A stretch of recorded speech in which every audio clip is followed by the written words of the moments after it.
Kembali lagi di channel Akbar PN 136. Di jurnal yang kedua, saya akan menggunakan RAS-Actix untuk membaca file .env. Sebelum kita mulai, bagi teman-teman yang sudah subscribe di channel Akbar PN 136, saya mengucapkan terima kasih banyak karena telah mendukung channel ini. Sedangkan teman-teman yang belum, klik tombol subscribe dan aktifkan juga lonceng di sebelahnya untuk mendapatkan notifikasi video terbaru dari channel ini. Seperti biasa, jangan lupa berikan like dan share juga ke teman-teman. Untuk itu, langsung kita mulai.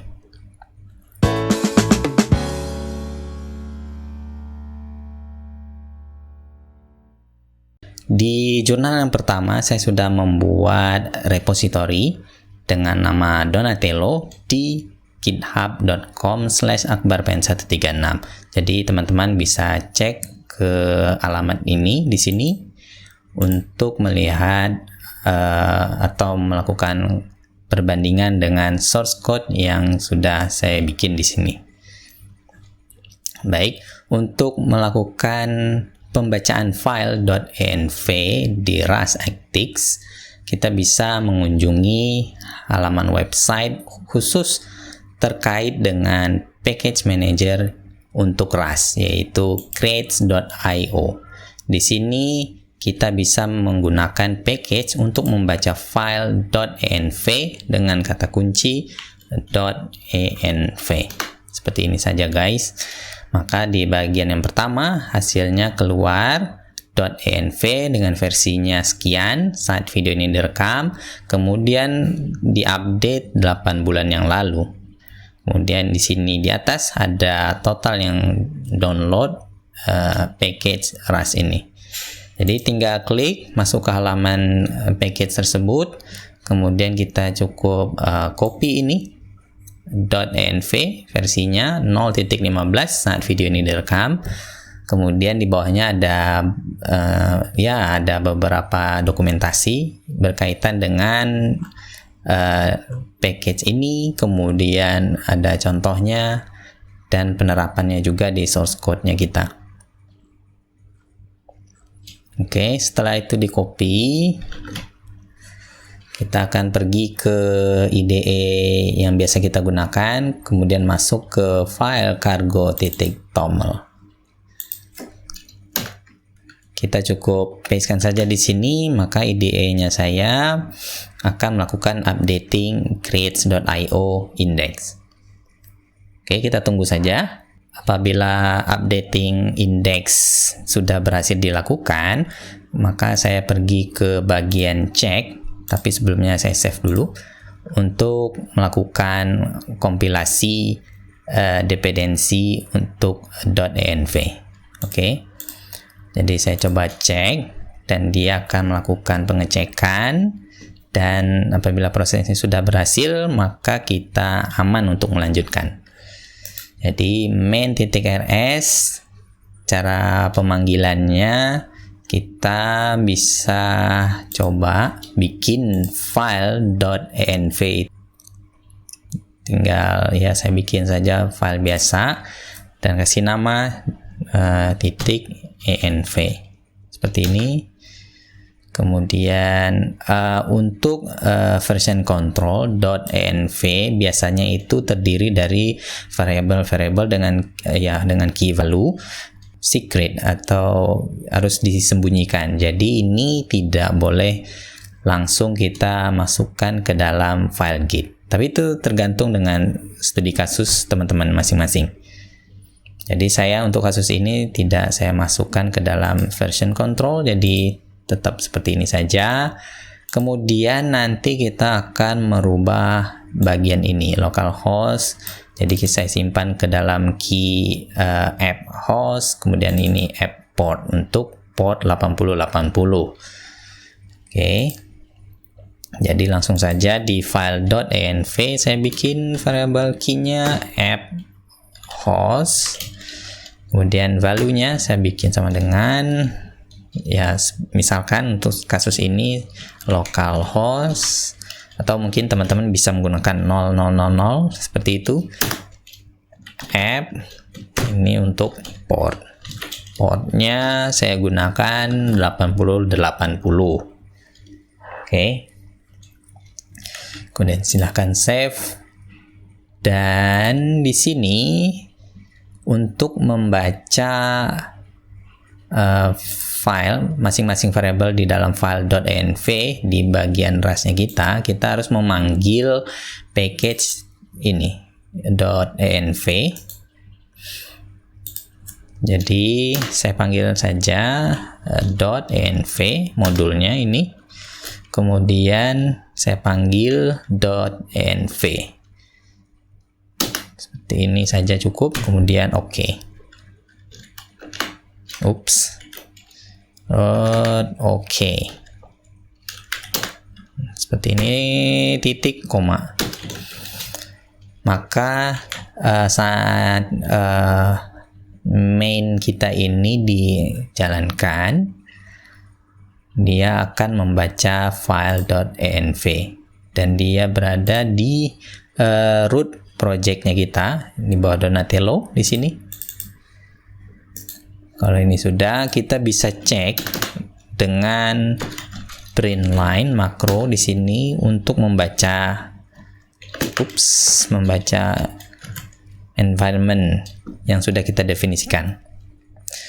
Tapi sebelum itu kita akan menggunakan package standar dari Rust untuk membaca variabel di environment kita, menggunakan import use standar, dan di sini env. Oke. Kalau ini sudah, apa yang akan kita baca di sini? Env var, kemudian kata kuncinya yaitu di sini di sini .env, misalkan di sini key-nya app-host. Jadi kita masukkan saja app-host seperti ini, dan kita cek atau hover di bagian var ini standar pub function var. Di sini dia akan return-nya result. Kita ingat kembali kalau di Rust kalau ada result seperti ini, opsinya kalau tidak oke atau ya valid yang returnnya, maka kalau di samping itu atau else-nya akan mengeluarkan error. Karena di sini string, jadi kita menggunakan bisa tanda tanya seperti ini atau unwrap ataupun expect. Oke. Saya menggunakan expect. Di video pertama saya menggunakan unwrap. Jadi ini message-nya saya sebut saja misalkan host variable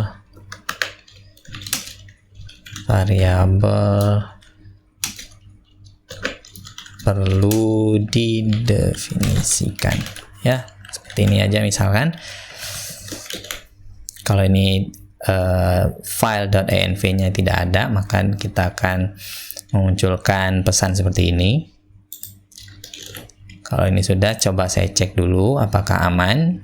Sepertinya begitu. Dan kembali lagi ke Cargo Spasiran, saya jalankan. Dan sekali lagi, ini dia akan melakukan kompilasi package yang baru kita tambahkan, yaitu .env. Kemudian baru deh dia akan kompilasi projectnya kita. Nah seperti ini ya guys, localhost keluarannya karena kita manggil key app host. Di sini app hostnya adalah localhost. Bagaimana kalau kita coba ini, kita hapus, kemudian kita reload sekali lagi. Oke ya guys, di sini ada panic. Langsung exit aplikasinya kita dengan pesan error di sini. Thread main seperti ini, host variable perlu didefinisikan, not present. Ya seperti ini kira-kira yang dari expect-nya. Ya handy sekali buat memastikan nanti saat kita mau deploy variable ini harus ada di .env-nya kita. Oke ya, saya coba back lagi. localhost, sip. Tapi itu belum cukup. Kita akan manggil untuk portnya juga dengan cara yang sama. Jadi untuk itu saya bikin saja variabel baru, yaitu address. Seperti ini.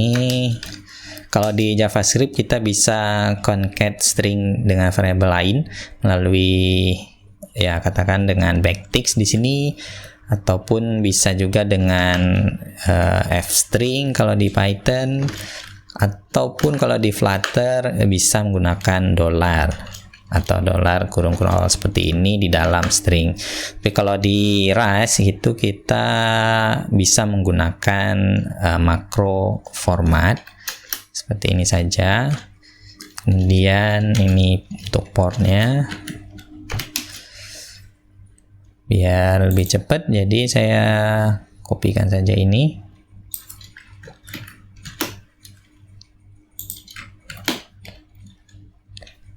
Dan saya enter dulu, koma, terus sekali lagi seperti ini, dan tutup koma. Maka kita assign nanti let address ini nilainya mirip dengan seperti ini ya guys. Dan karena mirip, jadi langsung saja saya hapus ini, ganti address. Saya save. Tapi sebelumnya saya harus merubah ini dulu ya guys, karena ini app port. Kemudian di sini port variabel. Ini harus saya koreksi dulu.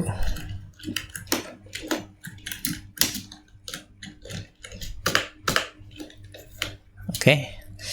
Kemudian kita coba cek terlebih dahulu, barangkali ada yang keliru. Sepertinya aman untuk kita lanjut dengan cargo spasi run. Baik, di sini keterangannya localhost karena kita masih menggunakan print line ini. Jadi saya hapus aja. Kita akan coba buka browser lagi dan masuk ke localhost 8080. Oke guys, saat ini kita server masih berjalan atau berfungsi sebagaimana mestinya.